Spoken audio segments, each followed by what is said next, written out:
প্রিয় দর্শক বন্ধুরা, এই মুহূর্তের জন্য আপার প্রাইমারি থেকে গুরুত্বপূর্ণ একটি খবর আপডেট উঠে আসছে। আজকে বেঙ্গলি মিডিয়ামের কাউন্সেলিং শেষ হলো বিভিন্ন সাবজেক্টের ক্ষেত্রে, এবং আজকেই প্যারা টিচার বন্ধুদের জন্য গুরুত্বপূর্ণ লিস্ট নোটিফিকেশান কিন্তু চলে এলো। বন্ধুরা, এই বিষয়ে গুরুত্বপূর্ণ কিছু তথ্যাদি এবং সবার চাকরি কি কনফার্ম, বন্ধুরা নানান বিষয় কিন্তু ভিডিওতে তথ্য থাকছে, তাই আর্জেন্ট ভিত্তিতে এই ভিডিওটা আপনাদের জন্য ক্রিয়েট করছি। জরুরি তথ্য, অবশ্যই ভিডিওটিকে শেষ পর্যন্ত ওয়াচ করবেন, বিস্তারিত আলোচনা করবার চেষ্টা করছি, এবং চ্যানেলটিকে এখনই সাবস্ক্রাইব করে নিয়ে সঙ্গে থাকবেন। চলুন কথাবার্তা না বাড়িয়ে মূল টপিকে ফোকাস করি। বন্ধুরা, আমরা চলে যাব অন স্ক্রিনে। একেবারে West Bengal central school service কমিশনের তরফ থেকে দেখুন আজকের ডেটে দাঁড়িয়ে 27/11/2024, এবং বাঁ দিকে দেখুন মেমো নাম্বার রয়েছে। সরাসরি কিন্তু নোটিফিকেশান চলে এসেছে দীর্ঘ অপেক্ষার পরে। 10% সংরক্ষিত আসন বা 10% রিজার্ভেশন সিটে প্যারা টিচার বন্ধুদের জন্য preliminary list of candidates found eligible in respect of first SLST 2016 assistant teacher for upper primary level of classes for the 10% seats reserve for para teachers. তো এই ক্ষেত্রে প্যারা টিচার বন্ধুদের 10% সংরক্ষিত আসনের লিস্ট চলে এসেছে। অবশ্যই সেটি কিন্তু ইন্টারভিউ অর্থাৎ পিটির জন্য, এবং সেক্ষেত্রে এখানে যে 33 পাতার PDF লিস্ট নোটিফিকেশান এসেছে, আপনারা খেয়াল করলে দেখতে পারবেন যে সেখানে কিন্তু 1872 জনের নামের তালিকা চলে এসেছে। কিন্তু সবথেকে উল্লেখযোগ্য বিষয় যে এখানে 90% যারা বিবেচিত হয়েছিলেন এবং পার্সোনালিটি টেস্ট দিয়েছেন তাদের নাম কিন্তু এই লিস্টে নেই।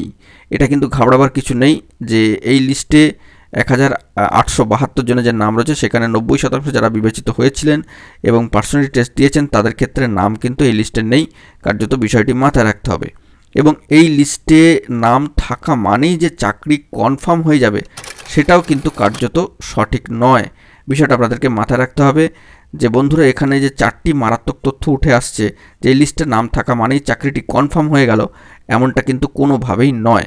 এটা একটা বিষয়, এবং এক্ষেত্রে আরও বলবার বিষয় যে এখানে এই বিষয়ের ক্ষেত্রে যে 1:1.4 ভ্যাকেন্সি সিলেকশন রুলস অনুযায়ী কিন্তু সমস্ত বিষয়টি বিবেচিত হবে। কার্যত এটাকে আপনাদেরকে মাথায় রাখতেই হবে। দ্বিতীয় গুরুত্বপূর্ণ বিষয়, এবং যেখানে ধরুন 100 সিটে 10% যদি সংরক্ষিত থাকে প্যারা টিচার বন্ধুদের জন্য, অর্থাৎ 10টা সিট, সেখানে ডাকা হবে কিন্তু 14 জনকে। এই বিষয়টা মাথায় রাখবেন। এবং ইতিপূর্বে আমরা কিছু কেস রিলেটেড ভিডিও প্রোভাইড করেছিলাম, তো সেখানে কিন্তু কার্যত এটা বলা ছিল যে কোর্ট কেসগুলো মেটা দরকার, এবং সেখান থেকে একটা ক্লিয়ার কাট তথ্য বা অনুমতি, মহামান্য কোর্টের অনুমতি এলেই সবটা হবে। তো সেই নিরিখে বলা যায় 3 নম্বর চাঞ্চল্যকর মারাত্মক তথ্য হচ্ছে যে বয়স কত তারিখ পর্যন্ত ধরা হবে সেই নিয়ে কিন্তু একটা কেস চলছে, এবং সেটাও কিন্তু এখানে বিবেচ্য, সেটা কিন্তু বিচার বিবেচনা হবে। 3 নম্বর বিষয়। এবং 4 নম্বর যে গুরুত্বপূর্ণ মারাত্মক তথ্য সেটা হচ্ছে সমস্ত ডকুমেন্টস চেক করে দেখা হবে।